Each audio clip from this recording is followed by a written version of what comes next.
guys, my name is Crystal and welcome to my YouTube channel. Welcome old subscribers, welcome new. Alexa, what's the time please? It's 6:05 p.m. So it's 6:05 in the evening and it is a Wednesday.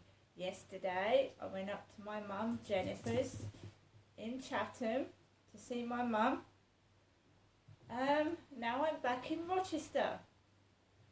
And I have been all day, and when I took Max out for a walk this morning, I decided that I'd left my prescription waiting for about 5 or 6 days because obviously Queen Elizabeth II has passed away. It was a big shock and I was due to pick up my prescription, so I left it till Queen Elizabeth II was buried. And I decided, right, I'm going to get my prescription now before it's too late. So I walked from my flat over the Strood Bridge into Boots the Chemist first, which is near Iceland, the supermarket. And there was a group of old people stood outside, 3 old people with grey hair. Walked into the chemist and I had to wait. I was completely ignored. I didn't lose my temper like I lost my temper in Tesco's. I did lose my temper in Tesco's because I don't know how somebody, Nikki, alright, I'm right in front of the camera, guys, right in front of the camera there. So, the time I lost my temper in Tesco's, and I don't really lose my temper like go mad, my voice is so quiet, people laugh when I shout. To be honest, they do. So the woman in Tesco's served me without saying good morning or even thank you, and I just found that rude. And I just said sarcastically, you served me without saying one word. Oh, I thought you was on the phone. It doesn't mean that you don't speak at all, does it? Anyway, I walked into Boots the Chemist. There was 2 people sat down waiting, and I waited and I waited, and a guy was being served in the side entrance. The male guy behind the counter saw to a man at the side entrance. And then the woman came over and she started doing things and completely ignored me. And I just let her do it. Then the guy went and served another customer before me. And finally the woman got up, looked at me when she was told to serve me. She had to be told to serve me, by the way. So she got my prescription out of the drawer.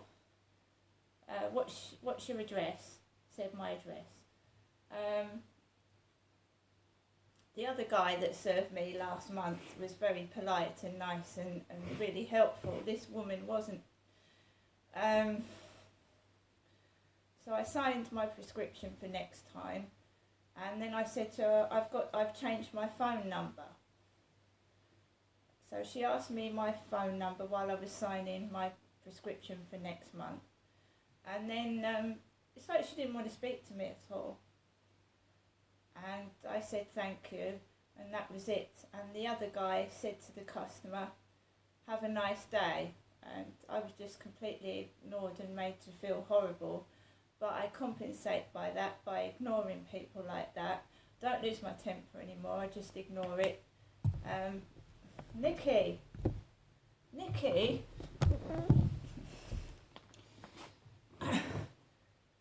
People are going to treat me like, in quotes, shit.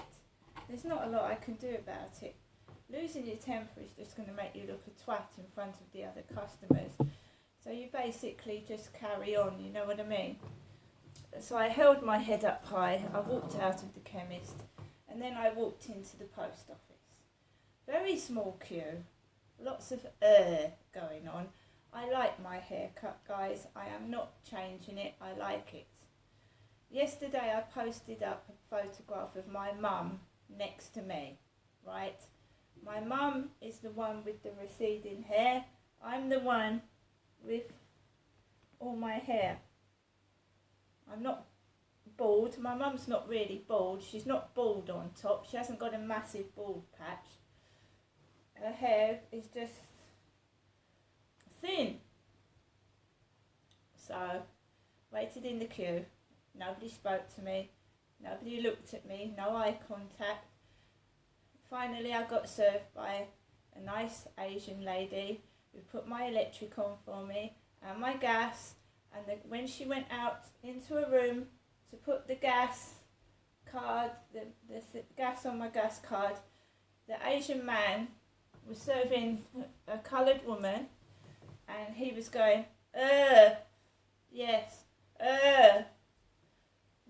No reaction, just stood in the queue, got my cards, left the post office, then I walked over the road and I went into the Cancer Research charity shop, which is in Strood, next to Hobbycraft. So I went into the Cancer Research charity shop, and I got this horse money box, which was £2. It's a money box and it's a horse, ceramic. And I spend most of my time on my own, by myself, so I got some DVDs to watch again. So that was one from the pound shop. Kill Bill, The Libertine with Johnny Depp in, Tamara Drew, Who Dares Wins, and Grand Theft Auto, 2 movies in one, and Kill Bill 1. So that's 5 or 6 DVDs and the Time Traveller's Wife in the pound shop. Right? I like my hair as it is. I am not dyeing it. I refuse to dye it. And it's not changing. So get used to it. That's to the people that think I'm going to get the dye bottle and poison my head with hair dye, because I'm not doing it.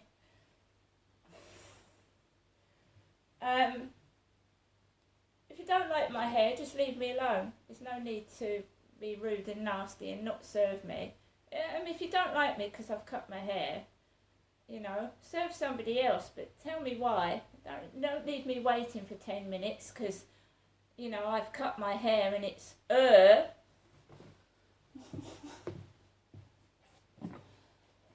I just wondered what the wait was.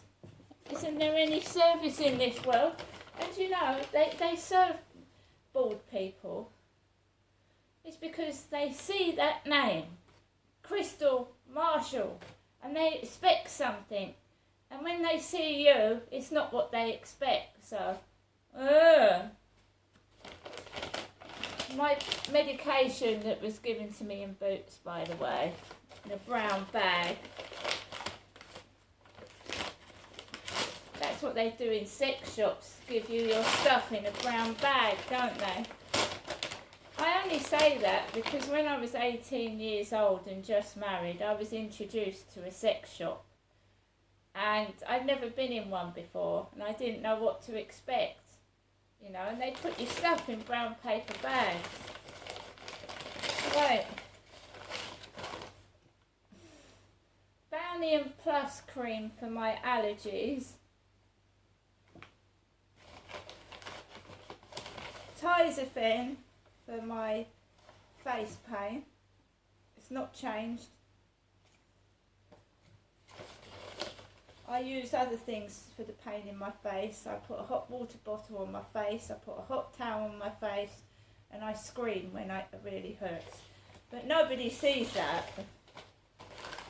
That's why I don't like being left waiting in queues. I might have been in pain for about 3 hours and standing up. And to be treated like dog shit is not very professional. Citalopram for depression. Omeprazole for heartburn. My medication. My dad, Derek, had heart disease, so he was on heart tablets.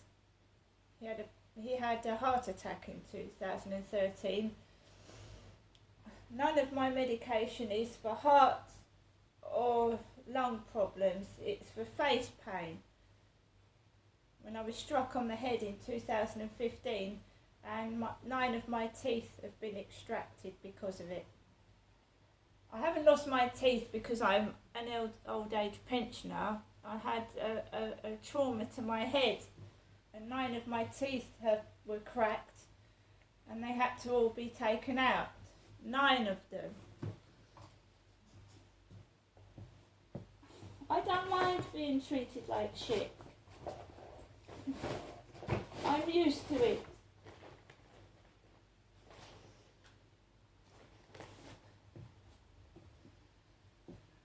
Right, so I got various bits and pieces, okay. When I walked into the charity shop, this was staring right in my face.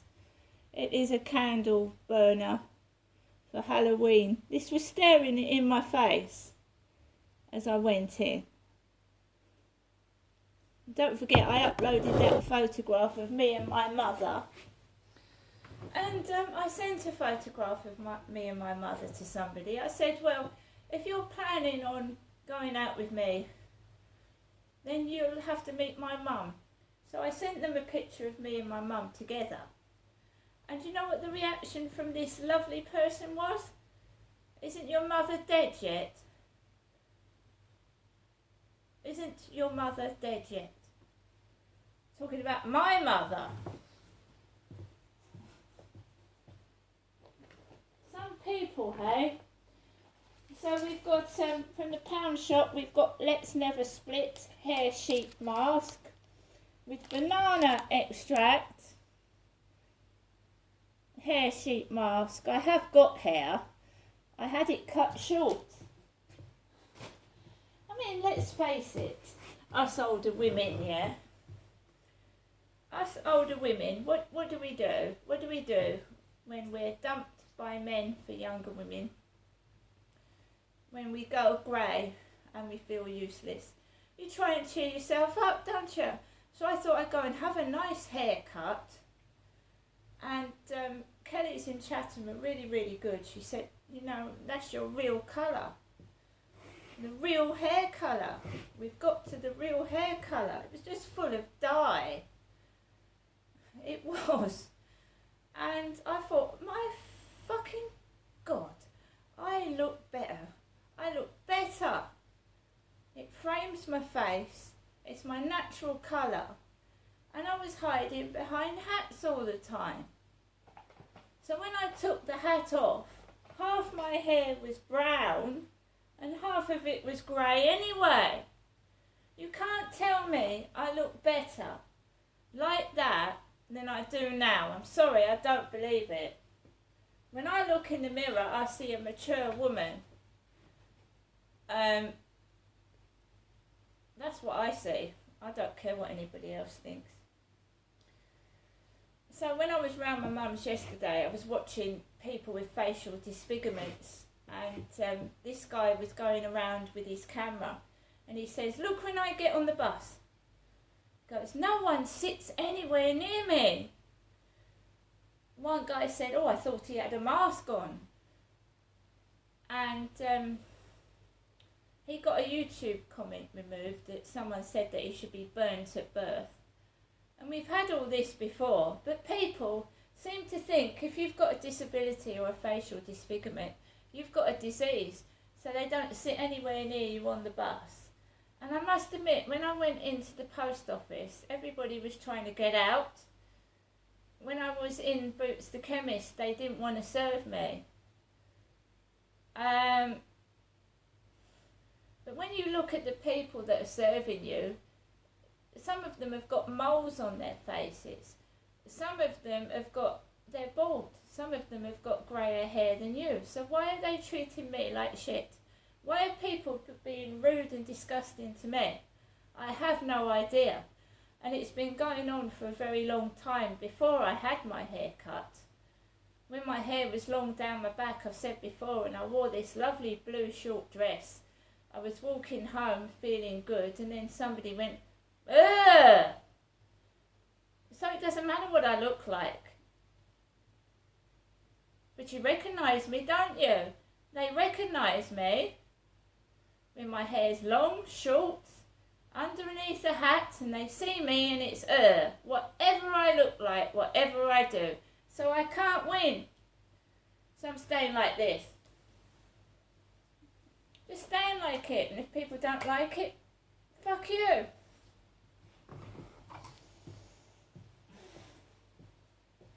So I went out, I went to the shops, and I walked back over the Strood Bridge into my flat, and I'm talking to random people on WhatsApp that turn around to me and say, well, you don't have to talk to me. And I said, well, you talk to me first. If you don't want to talk to me, why did you start the conversation in the first place? I mean, really. I said, you're just trying to find out where I am, what I'm doing. So I don't meet anybody else. And I told them that I am looking at going to night classes and learning something like history. And people will have to talk to you. A teacher can't teach without speaking to his students, surely.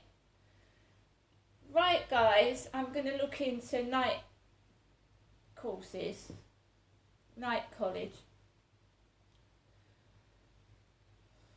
Because this crap, being stuck to a mobile, to Moby Dick, is not working, is it? Why can't you meet me? Oh, I'll meet you in November. Oh, why not October? I'm working. And then in November, oh, I can't meet you. Yeah, all these excuses. No, I'm not having any more of it. I'll meet someone the proper way. See you later.